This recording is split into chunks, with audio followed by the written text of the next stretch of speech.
प्रधानमन्त्री त्यही हुनुहुन्छ, म यही छु। प्रधानमन्त्रीले बोल्नु भएको छैन, मैले बोलेको छैन, मिडियामा आइसक्यो। प्रधानमन्त्री र रविबीच कुनै भौतिक पूर्वाधार दिने मन्त्रालय जाने आयो। कसले लेख्नु भएको छ त्यो? लाज लाग्दैन तपाईँहरूलाई? कहाँ भन्यो? कसले भन्यो भौतिक पूर्वाधार दिने भनेर? कसले भन्यो? मैले भन्नु परेन? प्रधानमन्त्रीले भन्नु परेन? हेडलाइन हेर्नुहोस् त, मलाई चरित्रहीन समेत बनाएर हेडलाइन राखिएको छ। उहाँहरूको चरित्रको बारेमा कहिलेकाहीँ सम्पादकले भाउजूहरूले यसो फोन चेक गरे हुने नि, घर छिर्नुभन्दा अगाडि नै डिलिट भइसकेको म्यासेज पनि निस्किन्छ नि, डिलिट हुँदैन। There is no such thing as delete in this world. इन्टरनेटको वर्ल्डमा डिलिट भन्ने हुँदैन।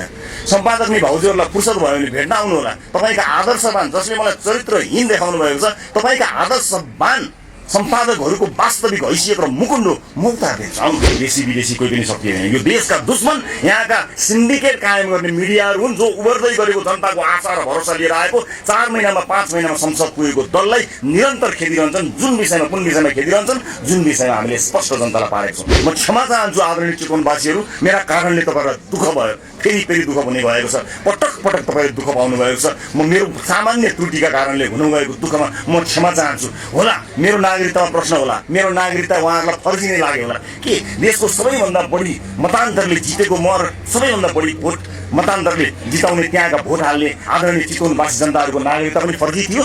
त्यो भोट, त्यो जनमत पनि फर्जी थियो? त्यसको पनि कहीँ कदर गरिएन। यसरी साउले अराएको र खटाएको पत्रकारिता गरेर कहिलेसम्म खानुहुन्छ साथीहरू? एक दिन हाम्रो पार्टीमा खाना खाने आउनुहोस्। इमानले बनाएर कमाएर खाएको खानाको स्वाद कस्तो हुन्छ म देखाउँछु। आउनुहोस् एक दिन यो पार्टीमा खाना खानु, आउनुहोस्, स्वादै अर्कै हुन्छ।